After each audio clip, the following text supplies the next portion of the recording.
A lot of individuals and groups have been up in arms protecting President Buhari's continued retention of the current set of service chiefs in command of the Nigerian Armed Forces, with the country's troops still suffering untold reserves in the hands of Boko Haram and other terrorist groups, coupled with the rapid rise in insecurity across the land. The overriding argument by these interests is that the time has come for military commanders to go. There is also a vocal group of individuals who trace the entire problem to what they call President Muhammadu Buhari's growing disregard for competence in favor of loyalty to people who share the same stock with him. Now, that's a quote.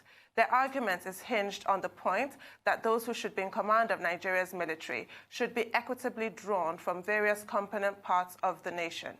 At the moment, a bill has been sponsored by Senate Minority Leader Enenaya Ebaribe, which seeks to ensure that the president abides by the federal character principle in the appointment of service chiefs. We shall be discussing the desirability or otherwise of this bill in a moment with Dr. Abiodun Adeniyi, Associate Professor, Head of Mass Communication, Bayes University, Abuja. We shall also be speaking with Senator Magnus Abe, a chieftain of the All Progressives Congress and a former governorship aspirant in Rivers State, who will be giving us his take on the crisis that is currently rocking APC following last week's suspension by a high court of Adams Oshiomhole as the party's national chairman. We shall also be talking to Bayo Rotimi, an investment banker and faculty member at Lagos Business School, and who'll be looking at Nigeria's latest foreign loan installment of $22.7 billion. As we round off, we'll be talking to Tony Agbanusi, Deputy Chairman, Road Transport Employers Association of Nigeria, Tin Can Port here in Lagos, and Godwin Anunobi, a retired customs officer and maritime operator. Both of them will be looking at the Apapa traffic congestion and extortion that goes as a result. We'll also be catching up on news-making headlines across the globe today, review the newspapers too with Arise News analyst Emmanuel Efeni, and catch up on the latest headlines in sports with Arise sports analyst Aaron Akerejala. Arise business analyst Bode Ososami will also be here to look at the plunging prices of oil on the international market. And Oji Okpe is also going to be here to fill us in on what's trending around the world today. It's going to be all of that and a whole lot more today on The Morning Show.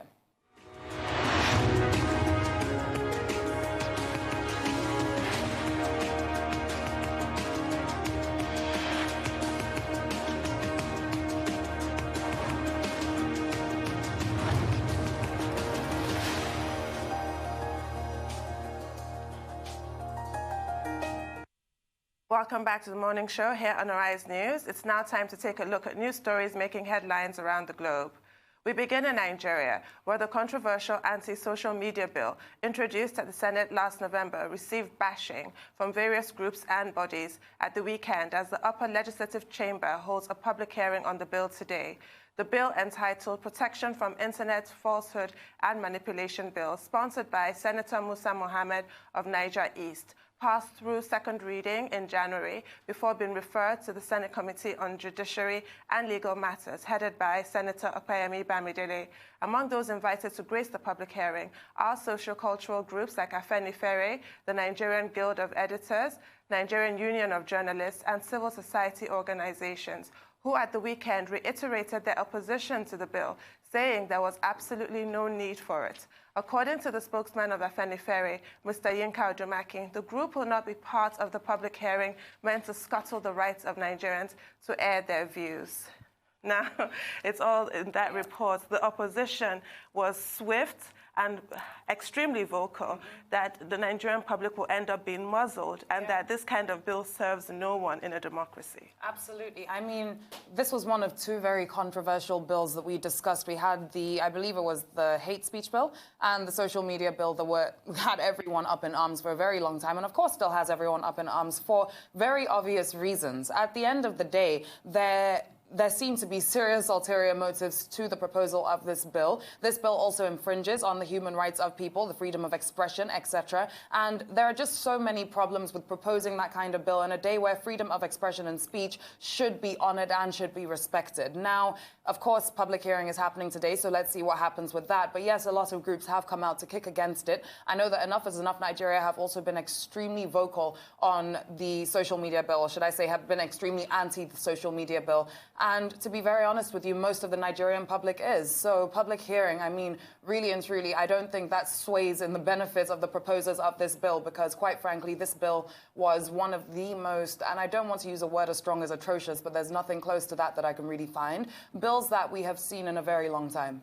At the end of the day, it's a democracy. Yeah. It's an absurd suggestion, quite frankly. Absolutely. We all agree that social media needs to be regulated in many ways, but not in this fashion. Social media should be regulated with fake news, all of those adverts that pop up, the privacy of users in those areas, exactly. Yes. But the freedom of people to air their views, and it only helps to strengthen the democracy when you allow dissent. Absolutely. It's really very uncomfortable, and it's not to be taken in isolation. It's in the specific context of today's Nigeria, where if you even try and have a peaceful protest, you can be arrested and tried for treason and what have you. I mean, it's really worrying. Absolutely. I mean, there are so many eyebrows to be raised over the so-called process of democracy in Nigeria right now, and this has been a pattern that we've seen of recent through so many different actions that we don't really want to even go into right now. But quite frankly, we need to be a lot more progressive. We need to see a lot more progressive bills coming out of the Senate. I mean, we have seen a few. We'll be discussing some later today as well, I know. But really and truly, it was a big shame to see this proposal when it did come out. So, yeah, let's see how today goes. Okay. Still in Nigeria, the Academic Staff Union of Universities, ASU, has commenced nationwide mobilization of its members for a no-pay, no-work action should the federal government withhold the February salary of their members who refuse to enroll on the Integrated Payroll and Personnel Information System, IPIS. According to reports by our sister outfit this day, the planned withdrawal of their services followed a threat by the Minister of Finance, Budget and National Planning, Mrs. Zainab Ahmed, that university lecturers who refused to enroll on the IPIS would not be paid February salary. However, ASU leaders who spoke to this day from their NEC meeting at Enugu disclosed that both academic staff and non-academic staff, including those that have enrolled on IPIS, have not been paid. The chairman of ASU also revealed that ASU members who registered on the IPIS platform in disregard of the ASU directive would appear before the disciplinary committee, and those found guilty would lose their earned academic allowances, EAA. He said the steps would depend on the outcome of the ongoing meeting of the NEC of ASU. Oh dear, so damned if you do, damned if you Honestly. don't. The people who went and registered on IPIS in contravention of ASU's directive, 56% of them have registered. And they still didn't get paid, and they're still going to face disciplinary action. Oh my goodness. But it's really awful what is happening, and I feel for the students most of all. Absolutely. Because if ASU does withhold their services, to call it, to put it euphemistically, because they're not getting paid, it's the students who will suffer. Who's going to teach the students? This is really a setback or potential setback for the student body. So we urge them to resolve this. This has been on the table since October when the federal government made this announcement that the academics have to enroll on the ISU platform. And their argument is universities have autonomy that should not be in any way compromised, and that it would be if they all fall under this ASU platform, IPIS platform, and that IPIS is not properly run as far as they are concerned, that people who are registered on it don't always get paid their salary as and when due, as we're seeing now, and that if there's a problem, you then have to leave wherever you are and go to Abuja to complain that there's an issue, because it's all centralized in Abuja, and that even you have to incur costs, it's just massively inconvenient, and that ASU, the IPIS platform is actually domiciled or operated from the United States, not in Nigeria, which is actually quite shocking. Yes, it's a bit of a bombshell. Well, so according to them, it's completely unacceptable. But the federal government is not budging. And Mrs. Zainab Ahmed reiterated that threat, that if you are not registered, you will not be paid. Because from the federal government perspective, IPIS is important to guarantee transparency. We want an end to ghost workers, so there can be no exceptions. Absolutely. I mean, you said the right thing, that the most important people here are the students who are going to be the most affected by this. But it would also be interesting to know why those enrolled on IPIS are not being paid, because that means the federal government is not holding on to their end of the stick. And quite frankly, like you said, that means then damned if you do, damned if you don't. So this is a really controversial situation, and I don't really know how it's going to play out. But there's also that controversy of the fact that ASU and themselves as a body have been kicking against bills that seem to be proposing quite normal and democratic things. For example, even recently, the Sexual Harassment in Tertiary Institutions bill that has been going through the Senate, ASU are kicking against that as well. And I remember when we had an ASU representative come on the show, Mr. Dele Ashiru, to talk about this matter, he was kicking against it as well. I mean, now we can kind of see why, because they've kind of proven that, yes, the system isn't working properly, but it's also a bit worrying because I'd like to know why ASU are against so many bills that, or so many policies that seem to be proposing the right things. Yeah, it does seem like constant rebellion, doesn't I know, it? it's a bit worrying, especially as a student body or, I mean, association, you know? That's a good point. Yeah. Now, the death toll in Italy, the center of the novel coronavirus outbreak in Europe, shot up within one day from 233 to 366, according to officials. The 133 new deaths came alongside a spike in infections, with an extra 1,492 cases reported. The newly identified cases mark the country's status as having the largest number of infections outside China, where the virus originated. Italy issued an unprecedented response to the outbreak, announcing the lockdown of the country's Lombardy region, making up to 16 million people and 14 of the country's provinces subject to travel restrictions under new quarantine laws. Law enforcement was deployed alongside the new restrictions to enforce the quarantine. The shuttering of public places was similar to an announcement in neighboring France, where officials announced a ban on gatherings of more than 1,000 people after the number of deaths rose from 11 to 19 over the weekend amid 1,126 total cases. Wow, this is most disturbing, isn't it, what's happened in Italy? Have you seen the footage in hospitals? Their health system is on the brink of collapse because it's so overwhelmed. Absolutely, and it's so sad as well because Italy's economy was already struggling before the outbreak of coronavirus. A lot of the reason, or a huge reason for the serious outbreak of coronavirus as well, was to do with that struggling economy. And the question now is, how are Italy going to overcome this? It's really worrying. We'll see how it does play out. If we have those sins in Italy, we cannot afford to have them Absolutely. here. All right, Tunde. We'll take a short break now, and we'll be back with more on the news headlines. Please stay with us.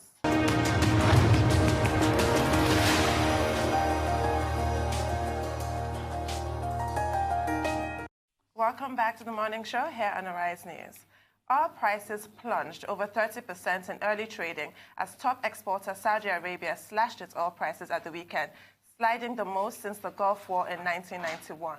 This was after it failed to convince Russia on Friday to back sharp production costs. The benchmark Brent oil futures plunged to a low of $31.02 per barrel, its lowest level since February 2016, in volatile energy markets, also dragging down global markets.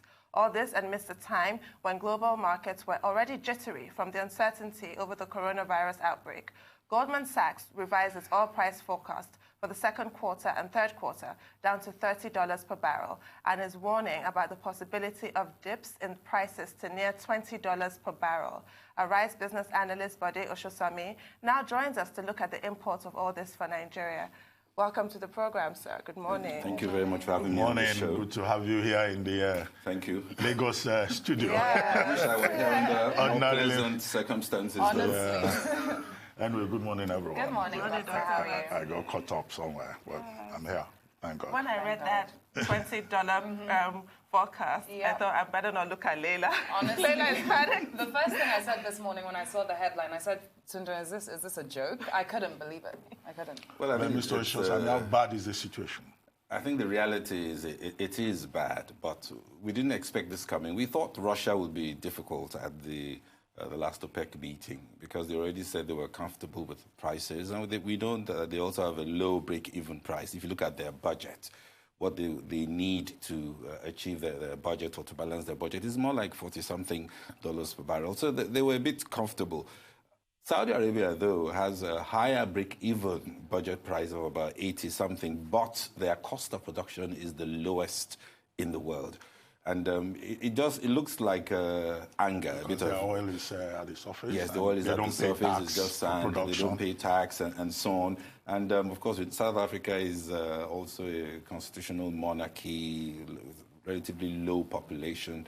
with huge savings and reserves. Saudi Arabia, For you mean? Saudi Arabia, yes, with huge savings and reserves. So they're in a slightly better position fiscally. So I think they felt that they could actually plunge the prices by discounting the prices. So Saudi Aramco announced a 20% discount on Sunday on the April deliveries, and the market just went haywire because 20%, that's a huge cut. And they initially had been reducing their production. They could easily produce 12 million barrels. They're producing just slightly upward of 7, 8. And the rumor, or what the media are saying, is that they plan to ramp up production to 12.8 million barrels, which is their peak. So here they are. We have a situation where already we had coronavirus. We're nervous about the impact of that. So that already is a kind of demand destruction, or there are issues on the demand side there. Now you have a massive bearish supply shock. So you have two things coming together to bring down prices, all happening at the same time. So obviously the reaction of the market was panic. So we saw that 30% drop yesterday. When I looked at my computer, I said, can this be right? And I checked almost four, because I'd never seen this ever in monitoring oil prices.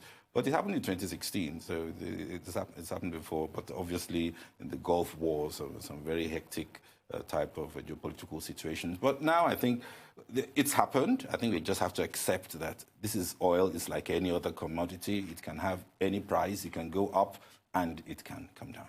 But with the failure to reach an agreement on further production cuts on Thursday, the meeting in Vienna, do you see the possibility of a trade war?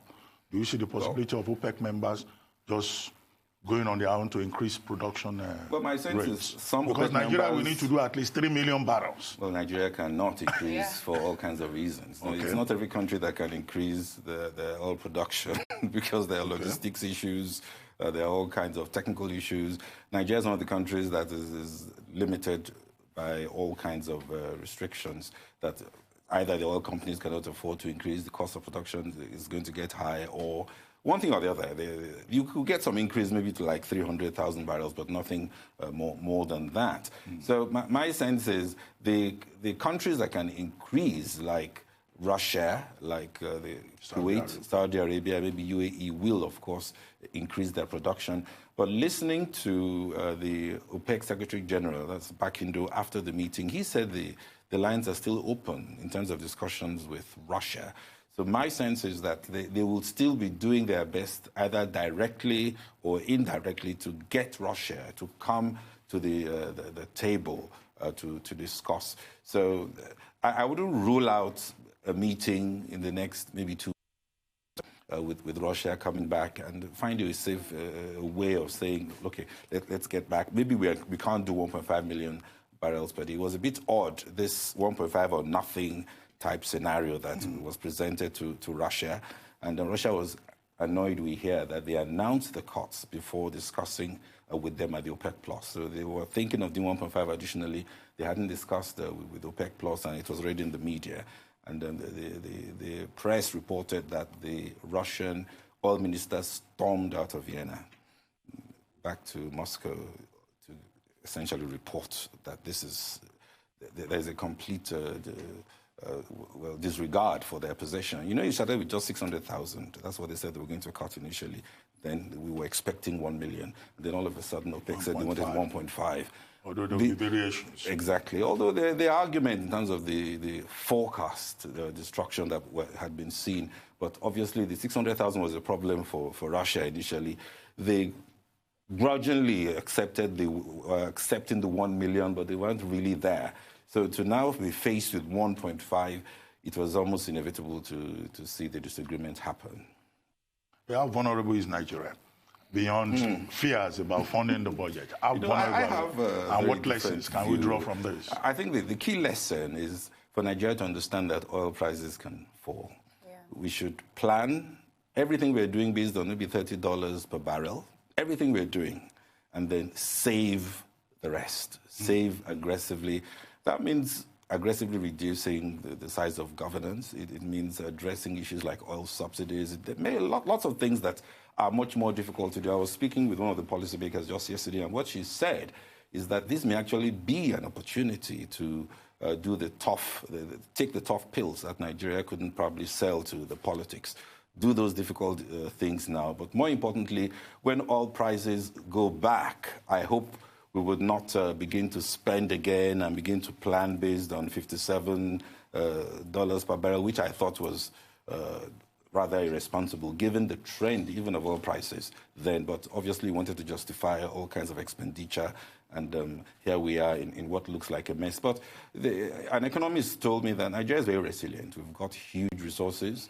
We are able to, if we are pushed to the corner, you would see all kinds of possibilities emerging. And I think it was Obi Ezekwesili who said once that she really wished that we didn't have any oil at all.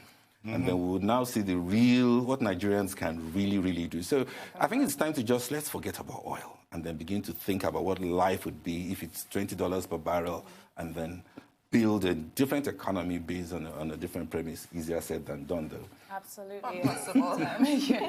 But let's also speak about the U.S. energy sector, which is huge. How is that going to be affected by this plunge? Well, I think the other argument is, maybe this is also after U.S. shale, because U.S. shale, the break-even for U.S. shale is about, the cost of production is slightly over $20 per barrel. Yeah. So it's much more expensive than Saudi, which I said is under $10 per barrel in terms of their own cost of production. So if the prices really get down to like 20, obviously the U.S. shale will shut down. Yeah. And a lot of all the big oil majors are in serious trouble as we speak. Even before this happened, their Q4 performance was terrible. So you're going to see stocks all bleeding. They're going to be in trouble today. And it will affect the U.S. also negatively, although the good thing, I must add, is low oil prices is a kind of stimulus into the economy because the lower energy costs. So if you're a major importer of oil, like India, for example, or even South Africa, you get a little boost into your economy in terms of stimulus. So it works both ways. But if shale shuts down, we could get into a situation, particularly when the demand is restored, where we begin to see shortages again, and that could send oil prices skyrocketing.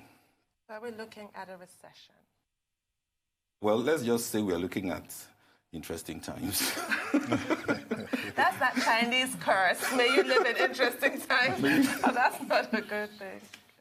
Well, we'll have to see what happens. Oh, dear. But if you look at the Nigerian situation, what do we do with revenue? I know that the Minister of Finance said that, the budget is going to be reviewed. But what special things can they do? Because if you look at our cost of production, it's quite high. Well, and now we're going to take cuts, further cuts in supply. The offshore oil is about $30 thereabouts in terms of cost of production. So, and the onshore oil, which is cheaper, is about $15 per barrel. So it's tough for Nigeria. What I think the government should do is first get rid of the subsidies. Use this as an opportunity to forget all subsidies. Bury that once. And put more pressure on ordinary Nigerians? Well, actually, their prices will be lower now, so there won't be pressure. The problem of the pressure will arise when oil prices come back up. So now is a good time to get people used to the fact that all over the world they pay for oil at the right price. But what they do is that they target the poorer populations with all kinds of vouchers. In some cases, they will give them some allowances and so on. So they have a welfare system that works. We don't quite have those kinds of safety nets. But we have to put in those safety nets so that the poorer who can't afford the oil or the energy costs will be helped by some of these safety nets that need to be introduced. But we need to do that. The other thing, of course, we have to do is to reduce cost of governance. I'm sure it can be done. It can be if the government really wants to do it. IMF is not a disaster. Kenya is with the IMF. Egypt with the IMF. Many countries have, Tunisia, we just said today, is also going to the IMF. What they're there for, we contribute to it and we are part of it. What they're there for is to help countries when they go through these kinds of issues. The issue about IMF is that they will introduce very tough conditions. But I don't think those conditions are bad. What Nigeria needs now actually are very, very tough conditions that would humble its profile in terms of spending and expenditure, make it more disciplined in terms of how it manages its fiscals, and more importantly, begin to plan in future based on more conservative prices, oil prices, and just get used to it. And if we get used to oil at 20, you'll be surprised that so many things will change in terms of our thinking, in terms of our mindset, economic paradigms. The best hope for many Nigerians is that coronavirus will go away and oil prices will go up again. And Nigeria will in a better shape. Thank you so much for your perspective. Thank you. We'll take a short break now and we'll be back with sports headlines. Please stay with us.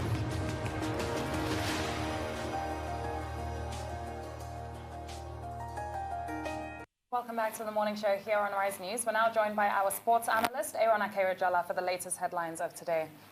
Did you watch yesterday's match?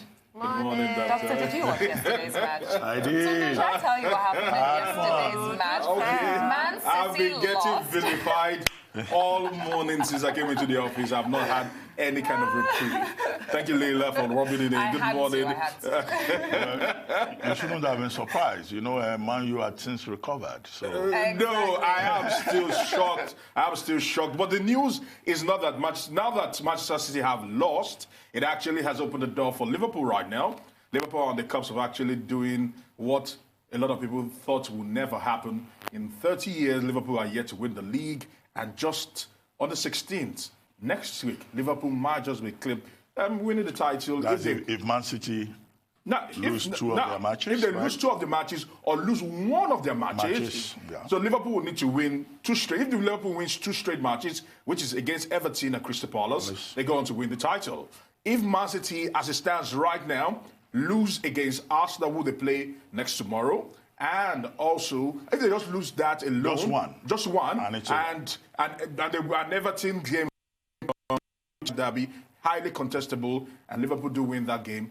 Now Liverpool will be crowned champions. Manchester City have made it quite easy for Liverpool. This wasn't the kind of title race you would have expected, because last season it was actually photo finish, because Liverpool pushed Manchester City all the way. We expected that this season, but unfortunately for Manchester City, their misgivings, which actually was highlighted yesterday in that particular loss at Old Trafford, certainly how did you just feel summed up the entire season. Every team lost.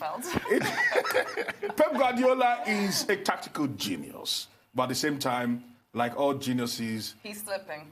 No, he overthinks things. He over pushes things. He overburdens things, and that's what happened. Yesterday, your team was beating fair and square. I felt they were not entirely fair and square. Not entirely fair and square. What do you mean? United was on top form. Not entirely fair and square, because the free kick that led to the goal shouldn't have been given. That, so when you look at that, in the balance of things, Tunde, don't look at it that way. I'm just being real here. Anyway, it was good. I'm pretty neutral. I kept waiting for Odion Igalo I swear, me too. to come on, and I was waiting and waiting. Eventually, Odion would have to. Eventually, Anthony Martial was taken out. And I'm hoping that time comes. But from the look of things, Ole Gunnar Solskjaer knows that he's actually walking on eggshells right now. He needs to actually get back into the Champions League, and he will do everything to actually get there.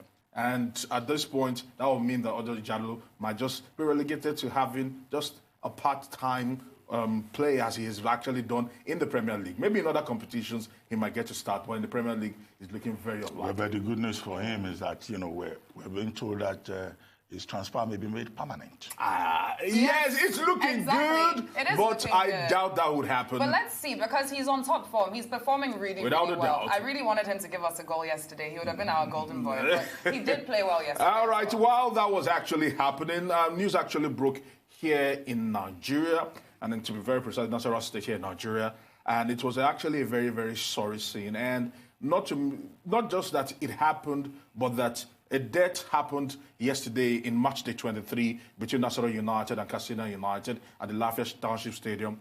And it could have been avoided. Of course, our pictures actually showed the particular player, talking about Martins and Chineme, who actually went for a ball in the center of the pitch, actually had a very awkward fall, and before we knew what was happening, he was literally fighting for his life. All right, that particular picture we're seeing there is the press box because the governor of the state was there. Now, this particular picture showed the ambulance for the team in the stadium was being pushed to come into the pitch, and that was the most bizarre thing because it did not start, so they had to push it to put the boy in it and push the ambulance out of it because according to reports, he actually died on the pitch of play. And we'll also see some other videos of the people, and people have questioned. Doctors have seen some of those videos and begin to question the CPR methods that were being used to try to resuscitate the boy. Like these were not looking like professionals that were trying to handle it. They were finding him they were clustering the boy,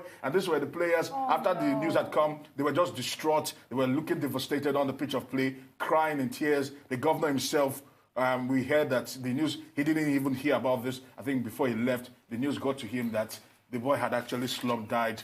And it's rather unfortunate. Let's put it as it is. Yes, the death is unfortunate. It's tragic. But what happened yesterday in this particular case was scandalous. Action. Now, that picture that you showed, does that look like an ambulance? That's not an ambulance. Right? The fact that it didn't even start makes it worse. That's not an ambulance. A proper ambulance will have, facilities for treating emergency cases. This is what they call it. Does this look like an ambulance to you? Look at that. That's what they call it. So, and this is the, crisis that many Nigerians face, either they are footballers or they are workers in other categories.